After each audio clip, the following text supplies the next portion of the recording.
신학을 공부하고요. 또 신앙생활 꽤 했다고 여겨지는 그리고 또 목회자인 설교자인 제가 성경에 여러 난제들이 있는데 이 창세기 38장도 정말 제가 이해하기 어려운 성경의 난제 가운데 하나라고 볼 수가 있겠습니다. 굉장히 당황스럽죠. 여러분 한번 보세요. 간단하게 좀 여러분에게 말씀을 드리면 시아버지와 며느리가 결혼도 아닌 상황 속에서 어떻게 하다 보니까 아기를 낳게 되었다. 여러분 이게 이해가 되는 내용인가요?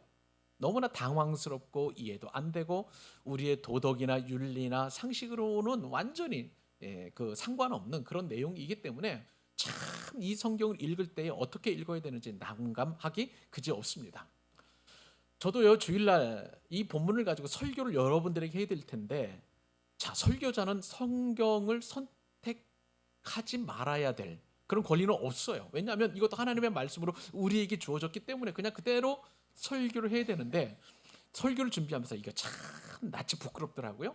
그리고 이걸 어떻게 해석을 해야 하고 또 어떻게 은혜를 또 나눠야 되는지 참 그 설교 준비하면서 많은 고민과 생각을 하게 되었습니다. 그러면서 자연스럽게 제 마음 가운데 이런 생각이 들었어요. 왜 이런 부끄러운 일이 성경에 기록되었을까? 하나님께서는 이 내용을 조금 이렇게 스킵하거나 내지는 지웠으면 안 됐을까? 뭐 이런 생각도 한번 해보게 되었고요. 이 사건이 도대체 하나님의 역사적 구원의 역사인 이 구속사와 어떤 관계가 있고 어떤 은혜를 우리에게 주시려고 하는 것인가? 이런 질문이 자연스럽게 들게 되었습니다.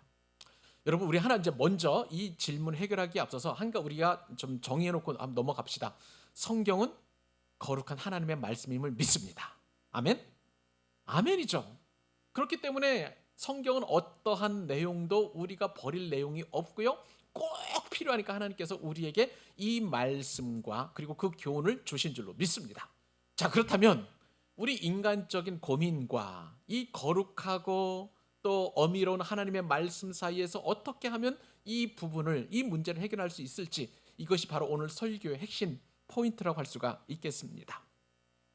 생각을 해보았어요. 설령 유다와 그리고 또 다말의 이 아름답지 못한 관계를 통해서 죄가 얼마만큼 우리 가운데 큰 악영향을 미치는지 그렇게 교훈을 주기 원하신다면 이렇게 적나라하게 이렇게 참 뭐라고 그럴까 나쁘끄러운 그런 내용을 아주 구체적으로 묘사할 필요가 있었을까? 그냥 그렇더라라고 하고 넘어가면 될 텐데 그렇지 않거든요. 굉장히 자세하고 또 그리고 세밀하게 묘사하고 있다는 점에서 좀 여러 가지 좀 생각을 하게 되는데, 여하튼 우리에게 생각하기에는 이거는 어떻게 보면은 지워야 할 흠과도 같은 그런 내용입니다만은, 분명한 것은 하나님께서 이 말씀을 통해서 분명히 저와 여러분에게 주실 말씀이 그리고 주실 은혜가 있다는 것입니다. 그렇기 때문에 제가 제목을 어떻게 지었냐면, 하나님 왜 이 이야기를, 여기에 보면 여러분들 각자의 어떤 그 문장 부호를 좀 넣을 수 있을 것 같아요. 어떤 분들은 물음표를 넣었을 것 같아요. 하나님 왜 이야기를 하면서 이렇게 물음표를 넣었을 수도 있겠고, 또 여러분들은 이제 설교가 끝나게 되면 하나님께서 왜 이야기를 하면서 느낌표를 아마 찍게 될 것입니다. 또 어떤 분들은 마침표를 찍을 수도 있겠고요. 어떤 분들은 점점점 하나님 왜 이야기를 하면서 여러분 나름대로 결론을 내릴 수 있을 것 같은데, 자, 그 결론은 여러분들이에게 주시는 하나님의 은혜 분량으로 남겨놓고요. 하나님 왜 이야기를 하면서 그 이후의 내용들을 우리가 계속해서 살펴보도록 하겠습니다. 우리가 지금까지 살펴본 내용에 따르면, 자 유다가 이제 동생이죠 요셉을 팔아 넘긴 이후에 지난 시간에 우리가 살펴보았던 것처럼 형제들을 떠났어요. 아버지를 떠났어요. 그리고 헤브론에서 내려간 곳은 바로 여러분들이 잘 아는 가나안 땅 아둘람이라는 곳이었습니다. 이 아둘람이라는 곳은 우리가 살펴보았던 것처럼 가나안 이방 종교가 횡행하는 그런 곳이었고요. 또 그곳에서 아주 귀인을 만나게 됐잖아요. 히라라는 사람.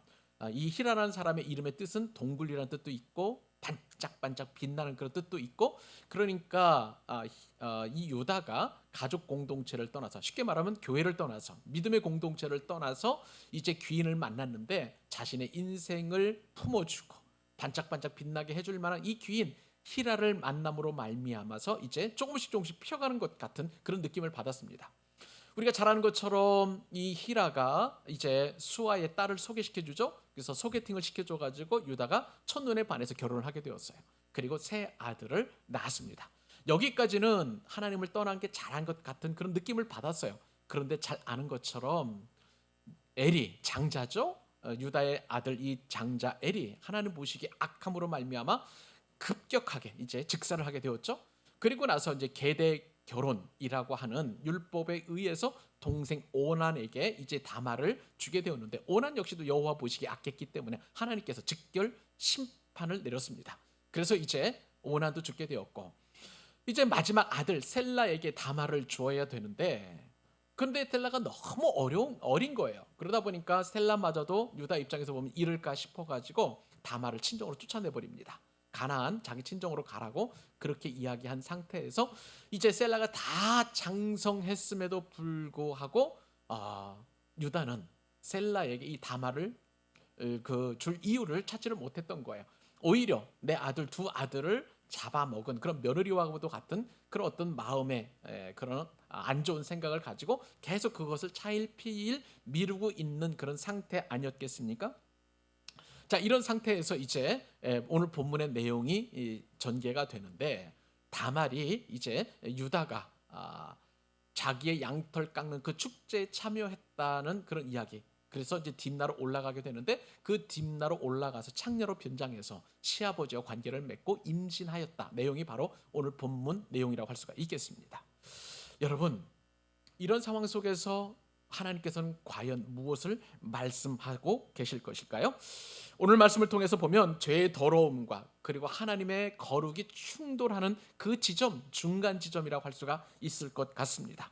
그런데 이 지점에 오히려 하나님께서 얼마나 긍휼을 베푸시고 얼마나 은혜를 베푸시는지, 죄가 더한 곳에 하나님의 은혜가 얼마나 풍성하게 임하는지 오히려 우리에게 말씀해 주는 하나님의 놀라운 은총이 이 본문 가운데 기록되어 있다는 거예요. 그래서 오늘 말씀을 통해서 저와 여러분들은 그 하나님의 말씀을 귀담아 듣고요, 놀라운 것은 뭐냐면 이 죄악의 구덩이 속에서 하나님의 구원의 역사는 면면하게 흘러가서 이제 다윗의 조상이 되는 그런 어떤 아들을 낳게 되는 엄청난 복이 임하게 되는 것을 우리가 깨닫게 됩니다. 하나님은 그러신 분이세요. 얼마든지 인간의 악 속에서도 그 악을 심판하시지만 그 속에서도 하나님의 섭리와 은혜와 긍휼을 통해서 하나님의 구원의 역사를 이루어 가시는데, 놀라운 것은 이 유다와 다말 못지않게 악한 저와 여러분에게도 하나님께서 구원하시고 우리를 향한 놀라운 은혜와 은총을 베풀어 주신다는 거예요. 사랑하는 여러분, 이 말씀을 들으면서 하나님의 긍휼을 체험하십시다. 나를 향한 하나님의 뜻을 발견하십시다. 그리고 나 같은 이런 죄인까지도 구원하신 놀라운 하나님의 은혜를 찬송하는 그런 저와 여러분 되실 수 있기를 우리 주님의 이름으로 축복합니다. 자, 오늘 말씀을 통해서 하나님께서 우리가 깨닫기를 원하시는 교훈이 있습니다. 첫 번째 교훈은 뭐냐면요, 회개의 반대말이 있는데 너 때문이야 라는 그런 어떤 남의 탓을 돌리는 그것을 우리가 살펴보아야 될 것입니다. 자, 이 너 때문이야 라고 하는 그런 사람의 사람은 누구냐면 유다라는 사람이었어요. 이제 야곱의 12아들들 가운데 첫 번째 조강지처 레아의 네 번째 아들이 바로 이 유다인데, 유다는요 항상 지금까지 우리가 창세기 살펴본 유다의 삶은 항상 남의 탓으로 돌리는 그러한 삶을 살아가는 그런 사람이었습니다.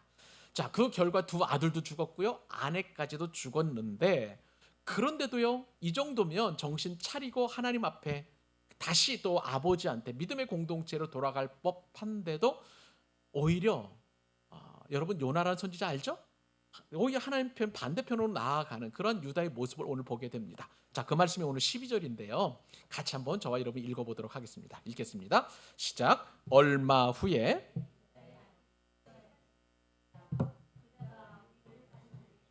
그의 친구 아둘람 사람 히라와 함께 딥나로 올라가서 자기의 양털 깎는 자에게 이르렀더라. 아멘. 자, 오늘 본문을 묵상해 보면서 왜 요셉의 이야기 중간 가운데 갑자기 이 유다 이야기가 들어왔는지 어느 정도 좀 짐작을 하는 그런 상황이 전개되고 있습니다. 여러분 한번 생각을 해보세요. 자, 요셉의 이야기가 창세기에 본격적으로 등장하는 것은 창세기 37장입니다. 그리고 우리가 이제 38장 끝나고 나서 39장부터 살펴보게 되면 또 요셉 이야기가 나와요. 제가 누누이 말씀을 드렸던 것처럼 창세기 38장은 굳이 이 창세기 안에 없어도 될 내용과도 같은 그런 우리 생각을 갖게 되는 거예요. 자, 요셉은요, 우리가 잘 아는 것처럼 이제 미디안 상인들에 의해서 팔려가서 이제 애굽으로 내려가서 고난을 겪게 되었습니다.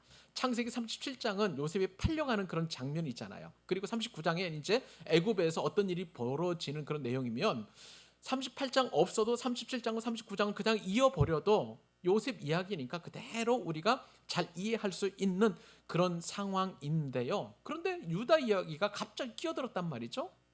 저는요, 이 유다 이야기를 면밀하게 생각을 해보면서 왜 유다 이야기가 이 본문 가운데 들어왔을까 생각을 해보니까 이것은 아브라함의 언약과도 연관되는 내용이기 때문에 그런 거예요. 쉽게 말하면 뭐냐면요, 여러분 혹시 기억하실는지 모르겠습니다만 창세기 15장 4절 한번 보십시다. 여기 보면 하나님께서 아브라함에게 이렇게 약속을 하시죠. 언약을 말씀하시는데 여호와의 말씀이 그에게 임하여 이르시되, 여기서 그는 아브라함이에요. 그 사람이 내 상속자가 아니라. 자, 이것은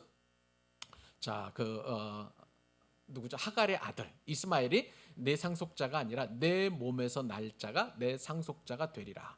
자, 여기서 이 내 몸은 사라의 몸을 말하는 것이고요, 또 아브라함의 몸을 말하는 것입니다. 자, 그러면 결국 여러분, 사라의 몸에서 날 아들, 그 아들이 누구예요? 이삭이잖아요. 그리고 또 이삭을 통해서 사라의 몸을 통해서 난 이삭, 이삭의 몸을 통해서 난 에서가 아닌 야곱이잖아요. 그리고 야곱의 12아들들을 통해서 이제 상속자가 계속 이렇게 계승이 되어 가는 거죠. 이것이 바로 하나님께서 생각하신 섭리예요. 하나님의 언약이에요. 또 하나님께서 또 이것을 통해서 예수 그리스도의 족보로 삼으실 것에 대한 또 말씀을 하셨습니다. 자, 그런데 여러분 한번 보십시다. 아브라함의 몸에서 날 자들이 상속자가 되리라고 했는데, 자, 그러면 여러분 한번 생각을 해보십시다. 아브라함에서 몸에서 난 여러 아들들이 있었어요. 우리가 잘 아는 것처럼 이스마엘도 있었었고 또 뭐 그두라도 있었었고, 그런데 하나님께서 이삭을 통해서만 이제 상속자가 되기를 했어요. 그런데 이삭은 여러분 어떻습니까? 이삭이 어떤 사람이에요? 편애의 끝판왕 아니었겠어요? 에서와 야곱 가운데 이삭이 사랑한 아들은 에서가 아닌 야곱이었습니다. 그리고 이삭 한번 보십시다. 예전에 우리 살펴보았던 것처럼 이삭은 거짓말장이에요. 그랄 왕에게 자신의 아내를 리브가를 누이라고 그렇게 거짓말했단 말이죠. 상속자지만 그래도 흠결이 있는 그런 어떤 아들이었던 것이죠. 자, 그 다음에 이제 이삭을 통해서 야곱이 또 상속자가 되었습니다. 야곱 어떻습니까? 우리가 계속 주일마다 상고했던 그 야곱에 대한 그 삶. 야곱은요 참 험악한 세월을 살았던 그런 사람인데 속이기도 잘했지만 속임을 당하기도 했던 그런 사람이었던 거예요. 하나님께서 야곱을 통해서 분명히 상속자가 되리라고 약속해 주셨지만 그 하나님의 약속을 끝까지 붙잡지 못하고 자꾸 인간적인 계략과 모략과 거짓말을 통해서 자신의 어떤 입지를 자꾸 이제 다져 나가는 그런 야곱의 삶의 패턴을 우리가 살펴보게 되었습니다. 야곱 역시도 거짓말쟁이였었고요. 야곱 역시도 잘 속이는 그런 사람이었고, 그러면서 외삼촌 라반에게서 또 속임을 당해서 자기가 사랑하는 라헬과 결혼한 것이 아니라 첫 아내를 그 처형인 레아를 또 얻게 되었던 것이잖아요. 그러면서 속고 속이는 그런 과정 속에서 또 더군다나 에서를 또 나중에 20년 만에 만났는데 제외하는 과정 속에서 또 얼마나 두려워하고 염려했는지, 하나님과 야복강가에서 그렇게 싸워야 될 정도로 그렇게 처절한 몸부림치는 인생. 자, 야곱만큼 정말 그렇게 세속적이고 세상적이고 모든 욕망과 또 모든 사람들의 어떤 그 가지고 있는 야망들을 모든 집합제가 바로 야곱 아니었겠습니까? 그럼에도 불구하고 하나님께서는 야곱을 그렇게 상속자로 삼으셨습니다. 그 이후에 야곱의 12아들들이 있었어요. 12아들들 됨됨이를 보면 그 어느덧 누구나 그 하나님의 상속자로서 자격을 갖출 만한 사람이 아무도 없었던 거예요. 그런데 그 와중에서도 가장 상속자 같은 상속자라고 하면 누굴까요? 야곱의 12아들들 가운데 요셉이었던 것이죠.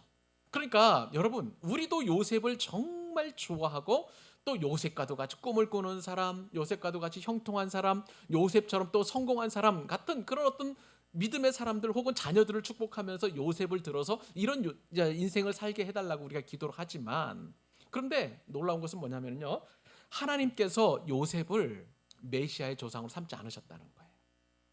요셉은 가장 구약에서 예수님을 닮은 인물이에요. 가장 실수가 적고 또 도덕적으로나 윤리적으로 좀 나름대로 그렇게 성공한 사람이었던 것이죠. 그러니까 우리가 인간적으로 생각할 때는, 환경적으로 생각할 때는 요셉만큼 메시아의 조상으로서 합당한 사람이 없다라고 여겨질 만큼 그렇게 참 훌륭한 사람이라고 보여집니다만, 하나님은 그것이 아니었던 것이죠. 하나님에게서는 메시아의 조상이 요셉이 아니라 바로 유다였던 것입니다. 요셉이요, 예수 그리스도의 표상이라면 이 유다라는 인물은 예수 그리스도의 시예요.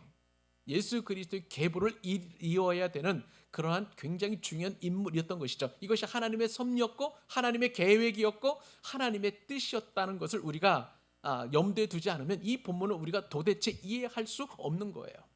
야곱도 이 요셉이 워낙 사랑스럽고 출중하다 보니까 계속 요셉을 좋아하고 사랑하고, 그리고 요셉이 이제 그 아들들이 요셉의 채색 옷을 가져와 가지고 속였을 때 요셉이 죽은 걸로 믿고 그렇게 통곡하고 다른 모든 자녀들의 그 위로조차 받지 않았던 것을 감안하면, 요셉은 나중에 언제 깨닫게 되냐면 나중에 이제 추후에 창세기 저쪽 넘어가서 끝에쯤에서 이제 요셉과 재회하게 될 때, 그때서야 요셉이 아니라 유다를 통해서 하나님의 계보가 이어진다는 것을 그때 깨닫게 되는 거예요. 그렇기 때문에 유다를 축복할 때, 유다 자손들을 축복할 때 엄청난 이 하나님의 뜻을 알고 그렇게 예수 그리스도의 조상으로서 축복하는 것을 보게 됩니다. 나중에 서서야 이제 야곱이 깨닫게 되는 것이죠. 자, 우리는 창세기 뒤에 49장, 50장으로 넘어가기 전에 바로 이 문제를 해결해야 되는 그런 대목에 있는 거예요. 그렇기 때문에 이 문제를, 이 엄청난 도덕적인 흠결과 윤리적인 그리고 있을 수 없는 그 내용을 우리가 염두에 두고 이것을 깨닫게 되는 것은 뭐냐면 바로 유다를 통해서, 이렇게 흠결 많고 이렇게 죄 많고 이렇게 말도 되지 않는 그 유다를 예수 그리스도의 계보에 올리시기 위해서 지금 하나님께서는 요셉 사이에 가장 우리가 추앙하고 앙모할 만한 그 인물 사이에 갑자기 이 유다를 끼워 넣어서 우리로 하여금 다른 곳에 집중하지 않도록, 요셉에만 집중하지 않도록 하나님께서 우리의 마음을 이렇게 조정하시기 위해서 이 창세기 38장 이 내용을 이 요셉 이야기 중간에 끼워 넣은 것을 보게 됩니다. 자, 그런데 여러분, 이 유다를 이렇게 우리가 이해를 하는데, 유다는 그러면 메시아의 조상이 될 만한 그런 인물이었느냐? 아니에요. 그렇지 않아요. 유다는요, 항상 말씀드린 것처럼 다 남의 탓을 돌리는 거예요. 유다가 형제 공동체 그리고 아버지를 떠난 이유 가운데는 뭐냐면, 유다가 비록 요셉을 죽이지 않고 상인들에게 팔자고 그렇게 제안했던 그런 상황이었지만 형제들 간에 서먹서먹하고 이 문제로 인해서 마음에 캥기는 부분이 있으니까 도저히 그 안에서 살 수 없는 거예요. 그렇기 때문에 형제들 탓하고 나 여기서 못 살겠어, 그러면서 이렇게 가나안으로 온 것 아니겠습니까? 또 가나안에 와서도 이제 하나님을 떠난 것이라고 제가 말씀을 드렸죠. 그 형제 공동체를 떠난 것은, 그러니까 이제 내 마음대로 내 뜻대로 살기 위해서 이제 소개팅 받아가지고 그렇게 가나안 여인과 아버지 부모님과 그 상의도 없이 그냥 결혼해 버리고, 그리고 새 아들을 낳았는데 그 새 아들들 가운데 두 아들이 죽고, 그리고 며느리 쫓아내 버리고 하는 모든 것들 가운데 다 남의 탓이 되는 거예요. 두 아들 죽은 것은 며느리 탓이고, 그리고 내가 이렇게 어려움을 겪는 것도 남의 탓이고 환경 탓이고, 이런 탓으로 계속 돌리는 그러한 유다의 삶의 습관이 분명하게 드러나 있다는 것이죠. 그렇게 하다 보니까 이제는 오늘 본문에 보니까 남의 탓하며 사는 그 유다에게 이 유다의 아내까지도 죽임을 당하는 그런 어려운 일이 벌어지게 되는 것입니다. 여러분, 우리가요 믿음 생활할 때 가장 경계해야 될 것은 뭐냐면 남의 탓이에요. 환경 탓이에요. 내가 부모님을 잘 만났으면, 내가 교회를 잘 만났으면, 내가 좋은 직장을 차지했으면, 내가 또 뭐 했으면, 돈이 많았으면, 이런 식으로 자꾸 남의 탓하고 환경 탓하면, 내가 더 좋은 나라에 태어났다면, 이런 식으로 가정을 해버리면 결국은 우리에게 돌아오는 것은 하나님의 은혜로부터 점점 멀어져 가는 거예요. 더 어려움이 생기는 거예요. 여러분, 유다의 아내는요, 이름조차 없어요. 수아의 딸로만 소개되어 있는 것이죠. 그러면서 이제 그 아내조차도 죽어갔는데, 이 정도면 정신을 차려야 되잖아요. 근데 오늘 본문에 보니까 이 유다가 이제 더 먼 곳으로 떠나는 것을 보게 됩니다. 딥나라는 곳으로 올라간다라고 그렇게 성경에 기록되어 있는 것이죠.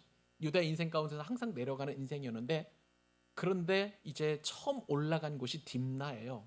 성경에 올라갔다는 표현은 그래도 나름대로 영적인 각성이 있고 하나님께 더 가까이 간다라고 우리가 이해해야 하는데, 그런데 유다가 올라간 것은 하나님께로 가까이 간 것이 아니라 딥나로 올라가서 거기서 또 기가 막힌, 성경에서 도저히 나쁘끄러워서 기록하지 못할 일을 유다가 자행한 것을 보게 됩니다. 이것은 어떻게 보면 하나님께서 의지적으로 올라갔다라고 어떤 의도성을 가지고 이렇게 표현한 것 같다는 생각이 들어요. 하나님께로 올라가고 은혜의 자리로 올라가야 되는데 딥나라는 곳을 올라가서 더 타락하고 더 죄를 짓는 유다의 모습을 우리가 보게 되는 것이죠. 사랑하는 여러분, 여기서 우리는 은혜의 적용을 해야 될 줄로 믿습니다. 어떤 적용일까요? 모든 문제는 나로부터 일어나고 모든 문제 해결은 누구에게 있을까요? 하나님께 있는 것입니다. 그러므로 우리는 하나님께 올라가야 되는데, 유다는 하나님께로 올라가지 않고 딥나로 올라가서 여전히 남의 탓하고 그렇게 하는 것을 보게 됩니다. 이것이 바로 오늘 우리가 깨달아야 될 엄청난 교훈인 거예요. 사랑하는 여러분, 내 탓입니다. 내가 그렇게 하나님 앞에 온전히 서지 못하고 하나님의 은혜를 사모하지 못하고 그리고 하나님께 온전히 순종하지 못하니 이런 어려움들이 생기는 거예요. 어떻게 보면 죄의 열매이고 죄의 결과일 수도 있다는 거예요. 사랑하는 여러분, 오늘 말씀을 들으면서 이제는 네 탓이 아니라 내 탓으로, 그리고 환경 탓이 아니라 내가 하나님 앞에 온전히 서는 그 탓으로 돌릴 수 있기를 바랍니다. 엄청난 시각 전환이 이 본문 가운데서 필요한 거예요. 여러분에게 그런 은혜와 축복을 누릴 수 있기를 우리 주님의 이름으로 축복합니다. 두 번째, 하나님께서 우리에게 주시는 두 번째 교훈은 뭐냐면요, 내가 옳다만 이렇게 부르짖게 되면 결국은요 악으로, 그리고 악한 행동으로 옮겨지게 된다는 거예요. 자, 오늘 본문에 보니까 이제 유다가 가나안 사람 히라에게 더 가까이 가서 히라와 함께 이제 위로 여행을 떠나는데, 그곳이 딥나에 자기 양털 깎는 곳으로 올라가는 것을 보게 됩니다. 자, 그런데 그 양털 깎으러 갔다가 엄청난 일이 벌어지게 되죠. 자, 오늘 길입니다마는 우리 13절로 18절 상반절까지 한번 천천히 조박조박 한번 읽어보십시다. 굉장히 중요한 내용이기 때문에 그렇습니다. 자, 시작. 어떤 사람이 다말에게 이르되 자기의 양털을 깎으려고 딥나에 올라왔다 한지라. 그가 그 과부의 의복을 벗고 너울로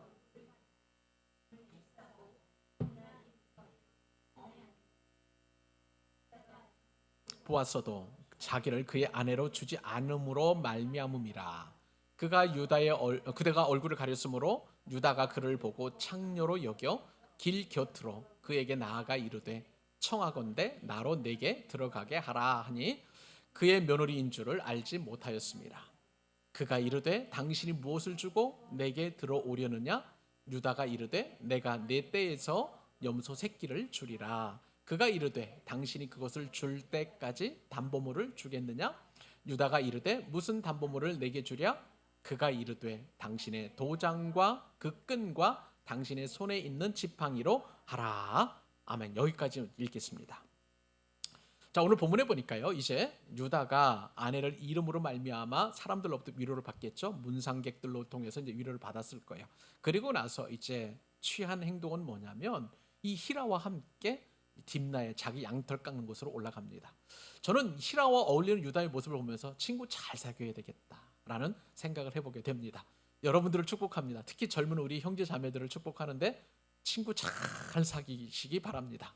친구 따라 강남 간다라는 말도 있는 것처럼 친구 따라 여러분들은 교회 가시고 친구 따라 하나님 더 잘 섬기시고 친구 따라 은혜 나누는 그런 삶을 살 수 있기를 축복합니다.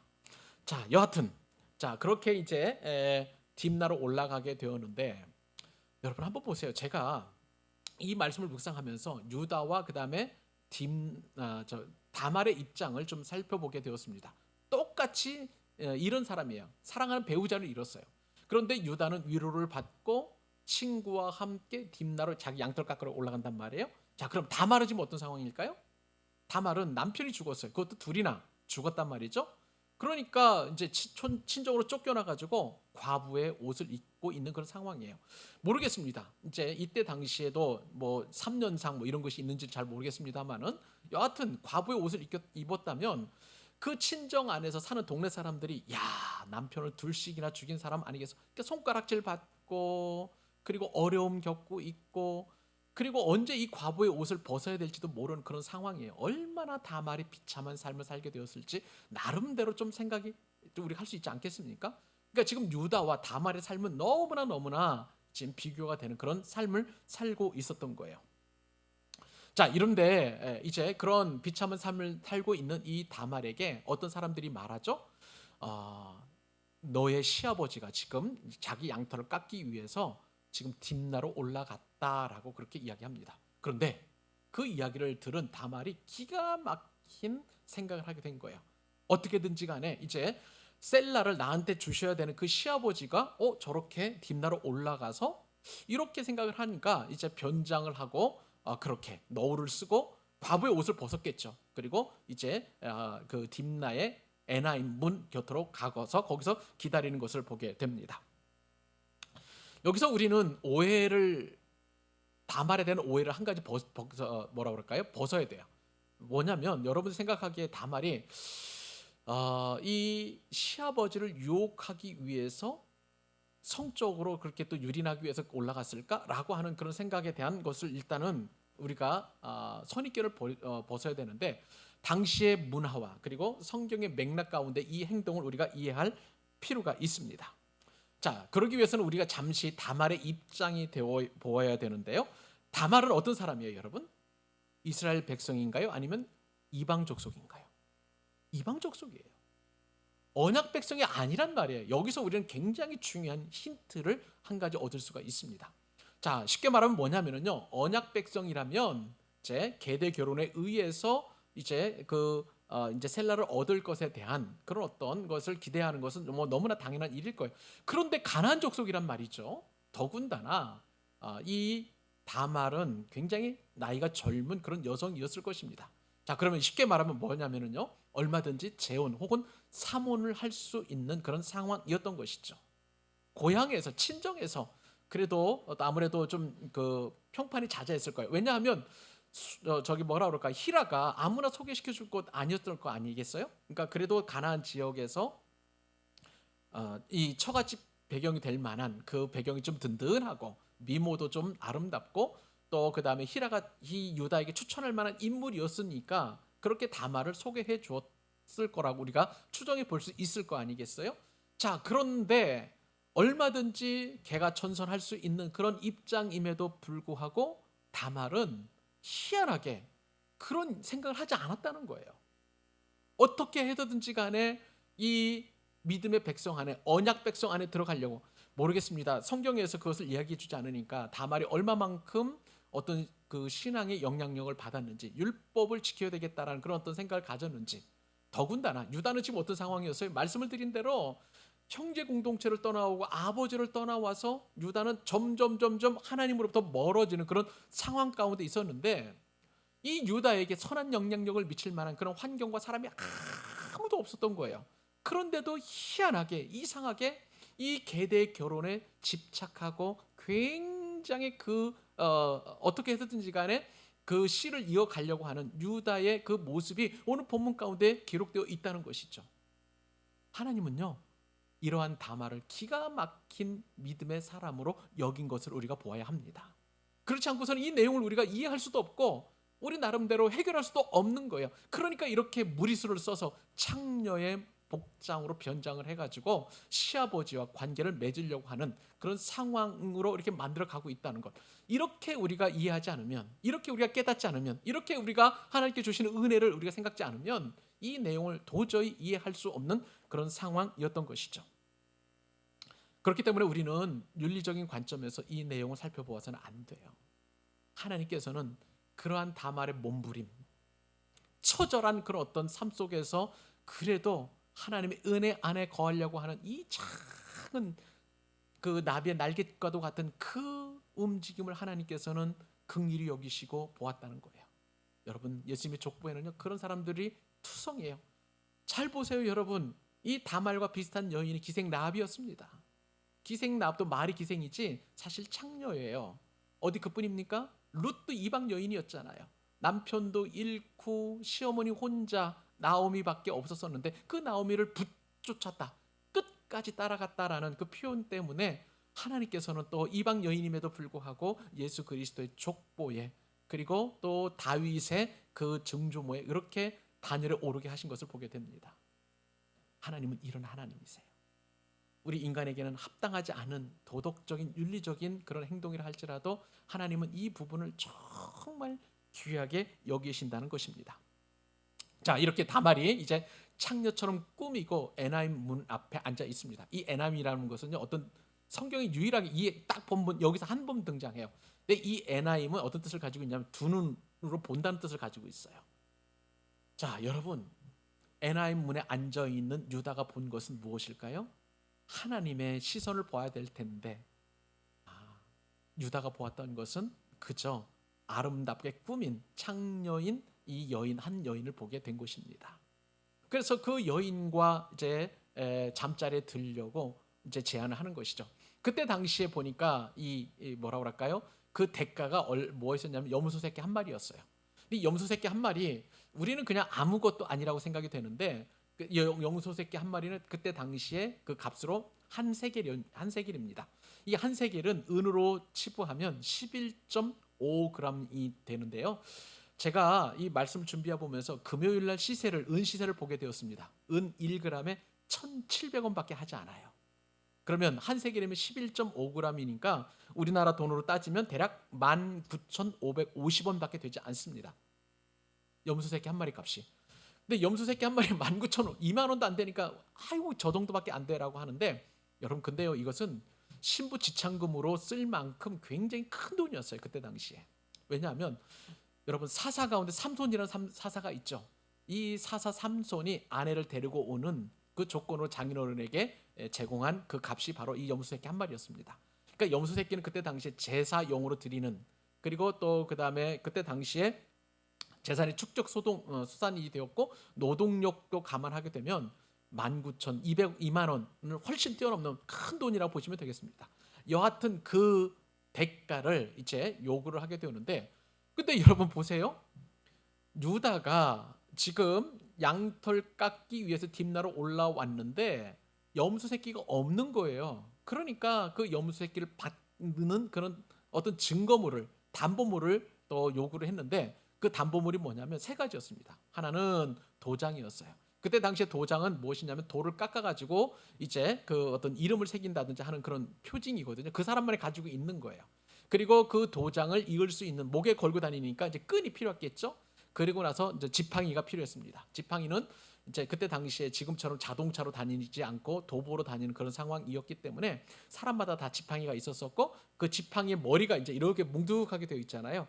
이 지팡이 이 머리에는 사람의 또 이름이 표시되어 있어요. 자, 그러면 이게 뭐냐면요, 일종의 신용카드 역할을 한 것이라고 보시면 되겠습니다. 지금 염소 새끼가 없으니까 신용카드를 내밀은 거예요. 그리고 이것은 그 사람의 신분증과도 같았어요. 왜냐하면 도장에도 그리고 지팡이에도 이름이 새겨져 있기 때문에 확실한 담보물이 된 것이죠. 이 염소 새끼가 없다는 그 유다의 말에 유다라고 분명하게 신분을 보장할 수 있는, 빼도 박도 못하는 그 담보물을 이 다말이 요구한 것을 보게 됩니다. 여기서 우리는요 이 유다의 모습을 보면서 유다가 처음부터 창녀와 관계를 맺으려고 하는 것은 아니었다는 것을 알게 됩니다. 무슨 얘기인가요? 만약에 그렇게 준비했다면 이제 아내가 죽어서 이제 부부 생활을 할 수 없으니까 창녀와 관계를 맺으려면 처음부터 염소 새끼를 데리고 가야 되잖아요. 근데 집에서 나설 때는 그 염소 새끼를 가지고 가지 않았다는 것을 보아서 유다는 충동적으로 이 죄의 유혹에 넘어간 것을 보게 됩니다. 사랑하는 여러분, 우리가 이 땅을 살아갈 때요, 죄는요 항상 우리를 노리고 있는데 우리의 그 빈 마음, 마음의 그 틈을 비집고 들어와서 충동적으로 죄를 짓게 만드는 거예요. 그렇기 때문에 우리는 늘 깨어 있어야 될 줄로 믿습니다. 성령 충만하지 않으면, 예수 그리스도의 보혈로 우리를 늘 무장하지 않으면 우리는 죄의 유혹을 받을 수밖에 없는 거예요. 그래서 야고보 사도가 어떻게 우리를 권면하냐면 야고보서 1장 14절로 15절 같이 한번 읽어보겠습니다. 자, 시작. 오직 각 사람이 시험을 받는 것은 자기 욕심에 끌려 미혹됨이니 욕심이 잉태한즉 죄를 낳고 죄가 장성한즉 사망을 낳느니라. 여러분, 죄의 유혹은 처음부터 강렬하게 우리 가운데 오면 우리는 죄를 짓지 않게 될 거예요. 거부감이 생길 거예요. 그런데 순간적으로, 그리고 우리의 어떤 마음의 그 틈을 삐집고 들어와서 우리를 유혹하고 미혹시킨다는 거예요. 그렇기 때문에 이 죄로 말미암아 그 죄의 결과인 사망까지 이르게 된다는 것을 꼭 기억하실 수 있기를 바랍니다. 사랑하는 여러분, 우리들의 마음의 틈을 악한 마귀에 틈타지 못하도록 늘 성령 충만하십시다. 예수 그리스도의 보혈로 무장하십시다. 하나님의 말씀을 가까이 하고요, 하나님을 가까이 함이 우리에겐 그게 그렇기 때문에 복이 되는 줄로 믿으시기 바랍니다. 우리가 꼭 이 귀한 교훈을, 이 말씀을 통해서 우리가 가져야 되는 것이죠. 마지막으로 오늘 짧게 이제 세 번째 교훈을 생각해 보도록 하겠습니다. 세 번째 교훈은 뭐냐면요, 인간의 도덕과 윤리를 뛰어넘는 하나님의 긍휼이 이 말씀 안에 들어 있다는 사실입니다. 자, 이제 항상 남의 탓만 했던, 내가 옳다라고 주장했던 이 유다는 죄의 엄청난 흔적을 남기게 되었습니다. 자, 창녀로 변장한 이 며느리에게 들어가서 이제 그 다말을 임신시키게 되는데요. 자, 그런데 제가 묵상했던 이 내용 가운데 유다는 그냥 그렇게 즉흥적으로 죄가 임하게 되었지만, 그런데 자기도 모르게 이 가나안의 음란 행위 가운데 종교 행위에 참여해 버린 게 된 거예요. 자, 그 말 창세기 38장 18절 하반절에서 19절까지 같이 한번 마지막으로 읽어주시기 바랍니다. 읽겠습니다. 시작. 그에게로 들어갔더니 그가 유다로 말미암아 임신하였더라. 그가 일어나 떠나가서 그 너울을 벗고 과부의 의복을 도로 입으니라. 아멘. 자, 이게 도대체 종교적인 음란하고 무슨 관계가 있는지, 이것은 그때 당시에 가나안의 그 종교 형식을 보면 잘 알게 됩니다. 가나안의 대표적인 신은요, 바알 신하고 아세라 신이었어요. 그 가운데 이 아세라 신을 우리가 주목해서 봐야 되는데, 이 아세라 신은 때때로 바알의 부인으로 등장을 합니다. 그 가나안 그 신화에서. 그런데 이 아세라의 특징이 뭐냐면 다산이에요. 자식을 많이 낳는. 지금이야 그렇지 않습니다만은 예전에 고대 시대에는요, 자식이 많으면 많을수록 신에게 복을 받은 그런 존재로 여겨졌어요. 그리고 풍요해요. 넉넉함이 항상 또 이 아세라가 준다라고 생각을 합니다. 그렇기 때문에 이제 바알 신 그리고 또 아세라 신을 섬기는 사람들에게는 신전에는 항상 누가 있었었냐면 남자 창녀라고 하지 않고 창기라고 합니다. 여자는 사제들을 이제 창기라고 하는데, 쉽게 말하면 뭐냐면요, 바알 신을 섬기는 사제와 아세라를 섬기는 사제가 창기와 창녀로 항상 그 안에서 이제 신전에 있는 거예요. 자, 그러면 그 바알을 숭배하러 온 신도들 있죠. 남자 신도들도 있을 것이고 여자 신도들도 있을 것입니다. 그런데 가나안의 특징이 뭐냐면 이 바알과 아세라가 교접을 해가지고 이제 그 바알에 나오는 어떤 씨가 하늘의 비로 상징이 되는 거예요. 그리고 그 씨를 잉태해서 이제 땅의 여신인 아세라가 많은 곡식을 내는 것으로 그렇게 신화적인 생각을 가지고 있었습니다. 이 고대 근동의 이 신화에 따르면, 그렇기 때문에 신전에서 신도들과 이 창녀와 창기가 관계를 맺는 것은 너무나 당연한 거예요. 그러니까 지금 유다는 어떤 생각을 가지고 있었었냐면, 그때 당시에 창녀라는 것은 사제를 말하는 것이거든요. 그러니까 유다의 입장에서 보면 저 에나임문에 앉아 있는 저 창녀는 아세라 신을 혹은 바알을 섬기는 그런 어떤 그 사제라는 것을 누구보다 잘 알고 있었을 거예요. 자, 이 유다에 보면 이 유다는 기본적으로 지금 딥나의 양털을 깎으러 왔단 말이죠. 그때 당시에 이 양털 깎는 것은 뭐냐면 농부가 농사를 짓고 추수하는 기쁨을 누리는 것과 똑같은 거예요. 양털 깎는다는 것은 1년 동안 농사를 잘 지어가지고 양털을 깎음으로 인해서 이제는 풍요로운 이제 그 소득이 앞에 남겨져 있는데, 그 기분이 너무 좋으니까 그것을 즐기고 그다음에 그것을 또 경축하기 위해서 환락에 빠져드는 것입니다. 그런데 그 대상이 누구였냐? 바로 아세라 신을 섬기는 여제 사자인 창녀로 변신한 다말이었던 것이죠. 이 유다가 만약에 다말이 자기 며느리였다는 것을 미리 알게 되었다면 아마 관계를 갖지 않았을 거예요. 그런데 창녀로 여기고 그렇게 가나안 신에 숭배하는 그 사제처럼 여기고 들어가서 부부처럼 그렇게 관계를 맺는 이 엄청난 죄가 오늘 본문 가운데 일어나게 된 것이죠. 쉽게 말하면요, 이 양털 깎는 즐거움과 그리고 그 풍요로움 속에서 이 엄청난 영적인 간음으로 이어졌다는 것이 바로 이 유다의 악행이라고 할 수가 있는 것입니다. 여러분, 이런 사람을 통해서 예수 그리스도의 조상이 되어야 나야 되는 것인가요? 이런 기가 막히게 말도 안 되는 상황 속에서 과연 다윗이 이 후손으로 나와야 되겠습니까? 우리는 용납할 수 없고 또 그것을 받아들일 수도 없고 성경에 왜 이렇게 이런 내용이 들어와 있을지 우리는 전혀 이해할 수 없는 그런 내용일 수밖에 없는 것이죠. 근데 놀라운 것은 이렇게 죄악의 깊은 인간의 심연 속에 하나님의 긍휼이 싹두고 있었다는 거예요. 여러분 보세요. 성경에서 보면 오늘 본문에서 딱 한 번 유다와 다말이 관계를 맺습니다. 그런데 놀랍게 잉태되고 말아요. 여러분, 그 사람이 잉태되고 또 잉태되지 않으면 그 주권이 누구에게 있습니까? 하나님께 있잖아요. 그러니까 하나님께서 이 말도 안 되는 유다와 다말의 관계 속에서 깊이 개입하셨다는 것을 우리가 알게 되는 것이죠.